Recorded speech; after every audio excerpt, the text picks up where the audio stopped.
পুকুরের চাঁদের মেয়ে। গ্রামের বাইরে এক পুরনো পুকুর, নাম চাঁদের ঘাট। লোকরা বলে রাতে এই পুকুরে নাকি কেউ যায় না, কারণ মধ্যরাতে সেখানে একটি মেয়ে চান করে, তবে সে মানুষ না। রাত 12টা, চাঁদের আলো, রাতের আকাশ একদম নীরব। চাঁদের আলো, পুকুর, পানিতে সাদা পাতলা একজন মেয়ে, লম্বা চুল, সাদা পোশাক, পিঠ ঘুরিয়ে পুকুরের চান করছিল। চুল ভেজা, ধীরে ধীরে পানি ঝরছে। দূর থেকে দেখলে মনে হয় শুধু একটা সাধারণ গ্রাম্য মেয়ে, কিন্তু আজ সেখানে হেঁটে আসে মিলন, গ্রামের এক কৌতূহল ছেলে। বন্ধুরা বলে যে এই গ্রামের পুকুরে জেলে নাকি ভূত দেখতে পায়, তাই সে সাহস করে দেখতে এসেছে। মিলন লুকিয়ে ঝোপের মধ্যে আড়াল থেকে দেখতে থাকে মেয়েটাকে, কিন্তু হঠাৎ সে শুনতে পায় ঝাপ ঝাপ ঝাপ। মেয়ে হলে কিন্তু এরকম শব্দ হওয়ার কথা না, কারণ সে একদম স্থির দাঁড়িয়ে আছে, একটু নড়ছে না। তার গা শুকিয়ে ওঠে। মেয়েটা ধীরে পেছন ঘুরে বলে, এত রাতে এখানে কেন? কণ্ঠটা অস্বাভাবিক ছিল। ঠান্ডা হয়ে গেল মিলনের গা।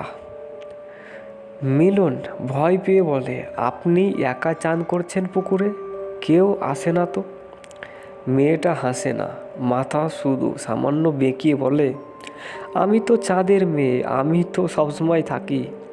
কথাটা বলতেই তার লম্বা চুলগুলি নিজে নিজেই পানির ওপর ভেসে শুরু করে, যেন অদৃশ্য হাত টানছে। চাঁদের আলো মেয়েটার মুখে ধীরে ধীরে পড়ছে। মিলন দেখে মেয়েটার চোখ দুটো ফাঁকা, একদম সাদা, কোনো মনি নেই। পানির নিচে যেন অন্ধকার ঘূর্ণি ঘুরছে।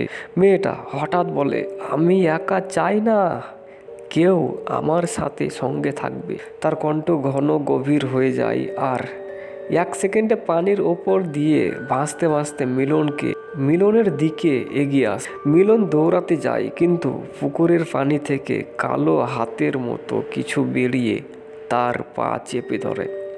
সে পড়ে যায়। মেয়েটা ঠিক তার সামনে এসে দাঁড়ায়।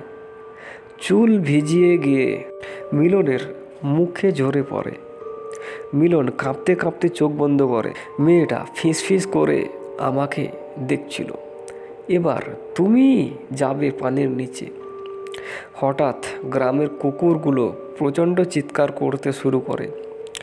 মেয়েটা থেমে যায়, চোখ আবার ফাঁকা, সাদা আলো জ্বলছে। সে পিছিয়ে আবার পানির মধ্যে মিলিয়ে যায়, যেন কখনোই ছিল না সেখানে মেয়েটি। মিলন চিৎকার করে ওঠে আসে, পা থেকে কাদা আর নখের আঁচড়। সে দৌড়ে ঘরে ফিরে আসে।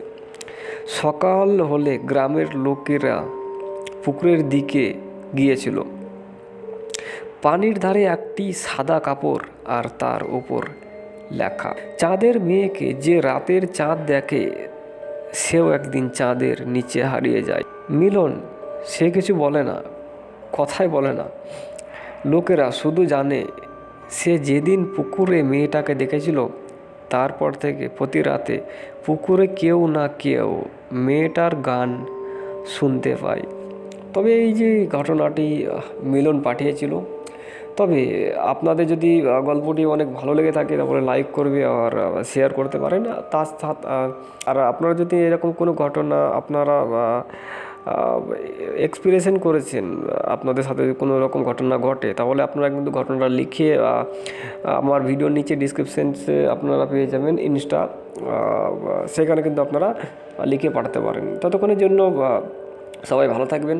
দেখা হবে নতুন কোনো ভিডিওর সাথে। Tata, by.